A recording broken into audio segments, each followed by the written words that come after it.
तो अब देवतागण सोचते हैं कि प्रभु अगर ऐसे ही रहेंगे तो फिर कार्यक्रम कैसे होगा, आगे का कार्यक्रम कैसे होगा। देवताओं का मुख्य उद्देश्य क्या है? देवताओं का मुख्य उद्देश्य होता है तीनों लोगों का कल्याण। लेकिन अभी बहुत बड़ी विपत्ति आन पड़ी है त्रैलोक्य में, और उस विपत्ति का नाम क्या है? तारकासुर। उस विपत्ति का नाम क्या है? तारकासुर। वो जो तारकासुर है उसको ब्रह्मा जी का वरदान मिला हुआ है, अत्यंत शक्तिशाली है, उसे कोई मार नहीं सकता। तीनों लोकों में कोई नहीं मार सकता। न ब्रह्मा मार सकते हैं, न विष्णु मार सकते हैं, न शिव मार सकते हैं। इंद्रादि बात ही छोड़ दी, कोई नहीं मार सकता। क्यों नहीं मार सकता? क्योंकि उस तारकासुर को ये वरदान मिला है, यदि तुम्हें कोई मार भी सकता है तो वो सिर्फ और सिर्फ भगवान शिव और शक्ति का बालक जो पुत्र रूप से होगा वही तुम्हें मारने में सक्षम होगा, अदरवाइज तुम्हें कोई मार सकता नहीं है। अच्छा, इसका परिणाम क्या हुआ? इसका परिणाम ये हुआ कि तारकासुर इंद्र की पदवी को भी छीन लिया है। ए इंद्र, तुम हटो, मेरे सामने तुम्हारी कोई गिनती नहीं है। और सारे देवताओं को अपना चाकर बना लिया है महाराज। चाकर का मतलब क्या है? नौकर बना लिया है। सब जी हुजूरी कर रहे हैं, आगे पीछे दौड़ रहे हैं। माता जो अदिति है देवताओं की माता है, उन्हें बड़ा दुख हो रहा है। अदिति किसकी पुत्री है बताइए? कथा बहुत सुनती हैं आप सभी देवियां, बताइए अदिति कौन है? अदिति कौन है? आप सब कथाएं बहुत सुनती हैं, अभी बोलूं कथा सुनती है कि नहीं सुनती बताइए? अब कोई नहीं बोलेगा क्योंकि मैं प्रश्न पूछूंगी, सुनती है कि नहीं कथा? भाई लोग कथा सुनते ही नहीं सुनते? जो आराम से कुर्सी पे बैठे हुए आनंद ले रहे, सुनते कि नहीं कथा? सुनते हैं, श्रवण करते हैं। तो अदिति कौन थी? अब अगर मैं ये बात बोलूं कि हमारे देश का बड़ा दुर्भाग्य है, शाहरुख खान कौन है? सलमान खान कौन है? सब जानते हो, सब जानते हो। अदिति कौन है नहीं पता? अब बताइए, यहां अगर अभी शाहरुख खान आ जाए ना, सलमान खान आ जाए, पूरा कथा मंडप पूरा का पूरा खाली हो जाएगा। देवी जी अकेले बैठी रहेंगी और भोले बाबा को सिर्फ और सिर्फ भोले बाबा रहेंगे मेरा कथा सुनने वाले, बस, और कोई नहीं सुनेगा। पता है ना मुझे एक्चुअली प्रॉब्लम क्या है। कीर्तन में नाचना सब जानते हैं, चलिए देवी जी थोड़ा नचा दीजिए, ये कर दीजिए, अरे यही सार्थकता नहीं है। नाचना अच्छी बात है, अच्छी बात है। भगवान के श्री चरणों में अपने नृत्य को प्रस्तुत करना, भाव विभोर हो जाना, मीराबाई जी भी जानते, मतलब नाचिए, नृत्य की, लेकिन इतना ही काफी नहीं है ना। ये तो एक सीमित दायरा हो जाएगा। हम लोग को सीमित नहीं होना है, हम लोग को बढ़ावा देना है, फैलाव करना है, जानना है। क्योंकि जाने बिनु न होई प्रतीति और बिनु प्रतीति होई नहीं प्रीति।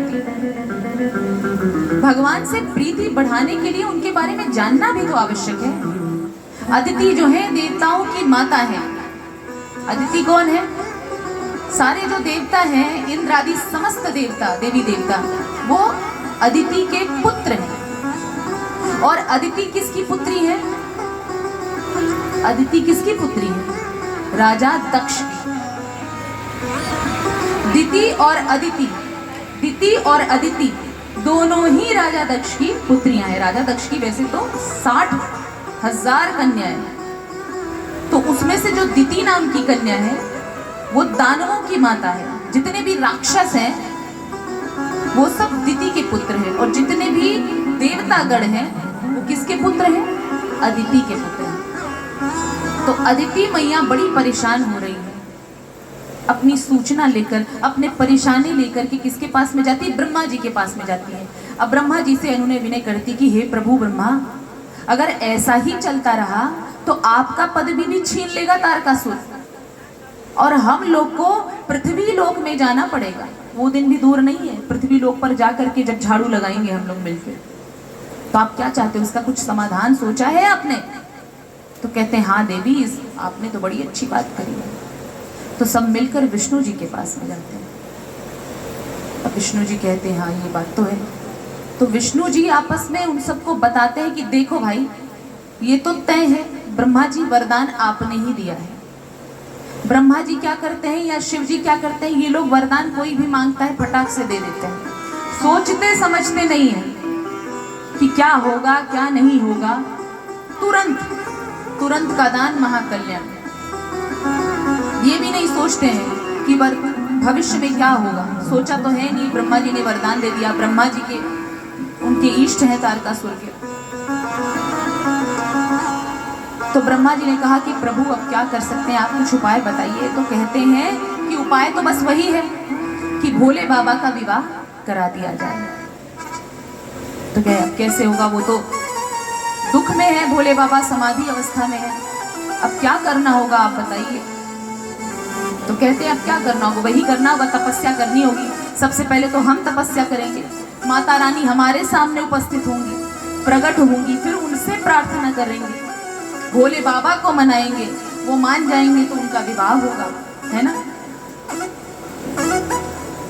अच्छा, तो आपस में ये भी विचार करते हैं कि ठीक है, माता रानी को तो हम प्रसन्न कर लेंगे अपनी तपस्या से, लेकिन माता रानी जो सती है वो किसकी पुत्री के रूप में यहाँ पर अब आएंगी, अगला जन्म जो लेने वाली है लीला स्वरूप, तो अब किसकी पुत्री के रूप में वो अवतार लेंगे, ये भी तो आपने सोचा है कि नहीं सोचा है। तो सारे देवताओं ने आपस में विचार विमर्श करके सोचा कि इसके लिए हिमालय पर्वत को अगर बोल दिया जाए, हिमवान बोल लीजिए या हिमालय पर्वत बोल लिया जाए, तो सही होगा कि नहीं होगा। अच्छा, क्यों सभी देवता मिल करके हिमालय पर्वत को ही बोलते हैं कि ये पार्वती के पिता बनने लायक हैं, बताइए क्यों सोचते हैं। कथा तो आपने सुना ही होगा। इसलिए क्योंकि जो हिमालय पर्वत है या हिमवान पर्वत है वो भगवान विष्णु का अविकृत रूप है, भगवान विष्णु का ही अंश है। कौन? हिमालय जी। तो हिमालय के बेसिकली दो रूप हैं। कितने? दो रूप हैं, एक तो स्थावर, दूसरा जंगम। अब आप सोच रहे होंगे स्थावर क्या होता है, तो स्थावर का मतलब होता है जड़। मैंने बताया था पहाड़ के रूप में भी हिमालय जी विराजमान है, अपने भारत के उत्तरी दिशा की छोर पर हिमालय पर्वत विराजमान है, जहाँ पर जाकर बहुत बड़े बड़े संत भी, ऋषि मुनि भी तपस्या करते हैं। शिव भोले बाबा हमेशा वहाँ पर वास करते हैं ना। तो पर्वत के रूप में भी विराजमान है और जंगम यानी भगवान विष्णु के रूप में, भगवान विष्णु के अंश के रूप में भी विराजमान है। बोलिए भक्त वत्सल भगवान की जय। तो अब ये सभी देवता मिलकर किसके पास में जा रहे हैं कि देखो भैया, सबसे पहले अब हिमालय के पास चलते हैं। पहले उनसे भी बोल देंगे, वो अपना कार्य करेंगे, उनको आदेश दिया जाएगा और हम सब मिलकर अपना कार्य करेंगे। हिमालय के पास जाते हैं तो कहते हैं, हे हिमालय, एक बड़ा सुंदर सा और बड़ा ही आवश्यक कार्य आप हमारे लिए करेंगे। तो कहते हैं, हाँ प्रभु बोलिए। हिमालय हाथ जोड़कर बोलते हैं समस्त देवताओं के सामने, ठीक है, कि प्रभु बोलिए क्या आदेश है। तो विष्णु जी कहते हैं कि देखो हिमालय, तुमको तपस्या करना होगा और तपस्या के पश्चात तुमको विवाह करना होगा। तुमको विवाह करना होगा, उसके बाद फिर पति पत्नी दोनों को मिलकर वापस तपस्या करना होगा। उसके बाद माता रानी तुम्हारी पुत्री के रूप में अवतार लेंगी, तब हमारा काम बनेगा। देखिए, हम यहाँ स्वार्थ लेकर नहीं आए हैं, क्योंकि इसमें सभी देवों का कल्याण निहित है, पूरे त्रैलोक्य का कल्याण निहित है। अब बोलते हैं कि क्या उद्देश्य है आपका, क्योंकि कहते हैं यदि आपने विवाह नहीं किया तो तारकासुर नाम का राक्षस है जो पूरा आतताई हो चुका है, पथभ्रष्ट हो चुका है और त्राहिमाम पूरे के पूरे देवता ऋषि मुनि गंधर्व सब परेशान हो गए हैं। तो इसलिए हम चाहते हैं कि आपका विवाह हो तो माता रानी आपके यहाँ आए पुत्री रूप में, फिर उसके बाद माता रानी का विवाह हम करवाएंगे भोले बाबा से, तब हमारा उद्देश्य सफल होगा। ठीक है। अब हिमवान उनकी आज्ञा को शिरोधार्य करते हैं। हिमवान कहते हैं, हे प्रभु, अब आप ये बताइए कि हमारा विवाह किससे हो। जिससे आप सब मिल करके विचार विमर्श करके हमारा विवाह कर देंगे, उसी से हम कर लेंगे विवाह। तो कहते हैं देखो हमने एक बड़ी सुंदर सी कन्या देखी है तुम्हारे लिए। तो कहते हैं बताइए प्रभु वो कन्या कौन है? तो कहते हैं वो कन्या मेना है।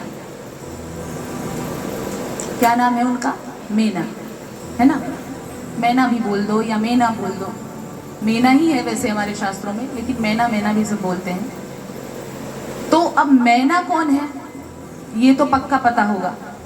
हमारी भाभी लोग ध्यान इधर ही दीजिए, मैना कौन है बताइए? मैना कौन है? आज सबसे ही पूछ रहे हैं, उनको पता है, वो रुद्रावतार है भगवान भोले के। उनको नहीं पता होगा तो किसको पता होगा? मैना कौन है? मैना भी किसकी पुत्री है? मैना,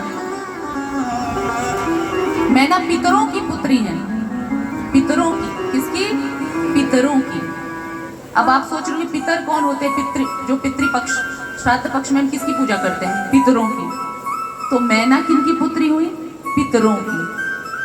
क्योंकि जब हमारे पूर्वज वैकुंठ लोक में सिधारते हैं, पितृ बन जाते हैं, श्राद्ध पक्ष आता है, हम लोग उनकी पूजा करते हैं। तो वैसे श्राद्ध पक्ष में ही सिर्फ पितरों की पूजा नहीं करनी चाहिए। पितरों की पूजा जैसे भगवान की करते हो, यदि अपने वंश की तरक्की चाहते हो, बरकत चाहते हो, तो पितरों का पूजा जो है रोज होना चाहिए। कि जैसे आप भगवान को भोग लगा रहे हो तो मानसिक रूप से कि आप भी ग्रहण करिए, जल पिला रहे हो भगवान को तो मानसिक रूप से आप भी ग्रहण करिए। पितरों की पूजा जो है रोज होनी चाहिए वो भगवान, क्योंकि यदि पितृ, भगवान स्वयं कहते हैं यदि पितृ रुष्ट हो जाते हैं तो मैं भी रुष्ट, वो वंश आगे नहीं बढ़ता है, उस खानदान की, उस कुल खानदान की तरक्की नहीं होती है ना। तो फिर जो हमारी मैना है वो पितरों की पुत्री है। और पितरों का विवाह किससे हुआ था? पितरों का विवाह स्वधा से हुआ था। स्वधा किससे हुआ था? स्वधा। स्वधा कौन है? स्वधा राजा दक्ष की पुत्री है। स्वधा जो है राजा दक्ष की पुत्री है। तो राजा दक्ष ने अपनी पुत्री स्वधा का विवाह किससे किया था? पितरों से। और स्वधा और पितरों की 3 कन्याएं हुई, 3 मानसिक कन्याएं, मन से पैदा किया था। इतना तेज होता था महाराज तपस्या का उनकी। अब आजकल के कलयुगी माताओं बहनों की वजह से, भाई लोगों की वजह से अब अगर आप चाहें मन से पैदा कर लो, हो जाएगा? नहीं हो सकता। तपस्या, तपस्या, हर चीज तपस्या, शक्ति भी तपस्या से ही आती है, चाहे ब्रह्मा हो, विष्णु, महेश हो। यदि उन्होंने भी कोई कार्य किया है तो सबसे पहले तपस्या किया है। भगवान भोलेनाथ ने भी यदि सृष्टि की रचना किया है तो सबसे पहले तपस्या किया है। अब ये जान लीजिए। तो जब उन्होंने तपस्या किया है तो हमको नहीं करना पड़ेगा। ये क्या है? ये तपस्या ही है। आप 3 घंटे 4 घंटे बैठ के प्रेम पूर्वक यदि कथा श्रवण कर रही हैं तो ये तपस्या ही है। और ये जरूरी है, तपाना जरूरी है अपने शरीर को, लेकिन अच्छे काम में, बुरे काम में नहीं। तो स्वधा ने और पितरों ने मिलकर के 3 कन्याओं को जन्म दिया। पहली कन्या मेना है। दूसरी कन्या कौन है? दूसरी कन्या कौन है बताइए? धन्या। दूसरी कन्या है धन्या। माता जी बोल रही हमें क्या पता। बिल्कुल बिल्कुल, ऐसा कोई अभी तक मिला ही नहीं है ना, ये भी है। तो पहली कन्या तो मैना है, दूसरी कन्या है धन्या और तीसरी कन्या है कलावती। पता चला? पहली कन्या कौन है? धन्या। दूसरी कन्या धन्या। पहली कन्या मैना, दूसरी कन्या धन्या और तीसरी कन्या कलावती। ठीक है? तो ये 3 कन्याएं हुई और बड़ी ही योगिनी थी। इनके अंदर भी बड़ा पावर था, बड़ी शक्ति थी, बड़ा तेज था। ये कहीं भी जा पाने में सक्षम थी। एक बार ये भगवान विष्णु के लोक में चली गई। भगवान विष्णु के लोक में गई भगवान विष्णु का दर्शन करने के लिए, और वहां पर सनत कुमार ऋषि भी आए थे, जो देवताओं के भी पूर्वज हैं और हमारे भी पूर्वज हैं। उनकी उम्र कितनी है? सिर्फ और सिर्फ 5 वर्ष की। लेकिन फिर भी, क्योंकि वो कभी बूढ़े नहीं होते, वो सिर्फ और सिर्फ अनंत काल तक 5 वर्ष के ही थे, हैं और हमेशा रहेंगे। हमारे भी पूर्वज हैं वो। ये ब्रह्मा जी के पुत्र हैं, सनक, सनंदन, सनातन, सनत कुमार। सनत सुजात नाम भी आता है, लेकिन मेन ग्रंथों में सनक, सनंदन, सनातन, सनत कुमार, ये 4 पुत्र हैं। और भगवान विष्णु के 24 अवतारों में से एक हैं। जो भगवान विष्णु के जो 24 अवतार हैं उनमें से सबसे जो पहला अवतार है वो क्या है, किनका है? सनत कुमारों का। ठीक है, तो सनत कुमार भी वहां पर भगवान विष्णु का दर्शन करने के लिए आए हुए थे। अब ये तीनों कन्याएं, सनत कुमार आ गए हैं लेकिन उनके लिए खड़ी नहीं हो रही हैं। अब क्योंकि संत जब आते हैं तो खड़े हो जाना चाहिए, अहंकार में अकड़े नहीं रहना चाहिए, ये अहंकार की निशानी है। और अहंकार से क्या हो सकता है वो तो आपने कल देख ही लिया, बकरे का मुख भी लग सकता है, कुत्ते का भी लग सकता है, कुछ भी हो सकता है। तो धन्या, मैना और कलावती उठती नहीं है। अब उठती नहीं है तो फिर सनत कुमार उनको श्राप दे देते हैं कि हे देवियों, तुम लोग इस तरह से अभिमान में गर्वित होकर बैठी हुई हो तो जाओ, मैं तुमको श्राप देता हूं। तुम अब धरती पर साधारण जैसे मानव जीवन जीते हैं वैसे ही तुम साधारण जीवन को जियोगे। अब तो मैया सब परेशान हो गई, उनके चरणों पर गिर पड़ी, उन्होंने विनय करने लगी कि हे महाराज, अब कोई कल्याण का भी मार्ग बता दीजिए। संत यदि क्रोध भी करता है ना तो वो भी कल्याणकारी होता है। अब संत प्रसन्न हो गए, रुष्ट भी हो जाते हैं गलती देखकर, लेकिन प्रसन्न भी हो जाते हैं। अब प्रसन्न हो गए तो उन्होंने वरदान दे दिया कि अब इतना अच्छा वरदान दिया कि अब आप पूछिए ही मत। वो स्वर्ग में भी रहती अगर वो, तो भी वो इतना बड़ा सुख प्राप्त नहीं कर सकती थी। वो वरदान क्या है कि हे मैना, जाओ, मैं तुमको अब तुम्हारा जो श्राप है उसको मैं आशीर्वाद में कन्वर्ट कर देता हूँ, बदल देता हूँ। वो आशीर्वाद क्या होगा कि तुम धरती पर हिमालय की पत्नी बनोगी और तुम्हारे यहाँ पर माता रानी पार्वती के रूप में अवतार लेंगी और उसके बाद सारी लीलाएं जब उनकी पूर्ण हो जाएगी तुम कैलाश पद को प्राप्त कर लोगी। बोलिए भक्त वत्सल भगवान की जय। और धन्या के लिए क्या बोला कि हे धन्या, जाओ, तुमको भी मैंने तुम्हारे श्राप को आशीर्वाद में कन्वर्ट कर दिया। और वो आशीर्वाद क्या है कि हे धन्या, तुम धरती पर जब भगवान राजा रामचंद्र जी त्रेता युग में पधारेंगे लीला करने के लिए, है ना, तो तुम माता रानी सीता के जो पिता है जनक, तो तुम जनक की पत्नी बनोगी और तुम्हारे यहाँ पर माता रानी सीता के रूप में पधारेंगी। बोले भक्त वत्सल भगवान की जय।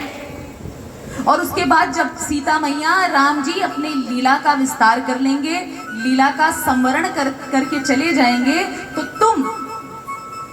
तुम वैकुंठ में अपने पति के साथ चली जाओगी। और कलावती के लिए क्या बोला कि हे कलावती, तुम जो है वृषभानु कुमार की, जो वैश्य जाति के हैं, जब भगवान द्वापर युग में कृष्ण कन्हैया अवतार लेंगे तो तुम वृषभानु नाम के वैश्य की पत्नी बनोगी।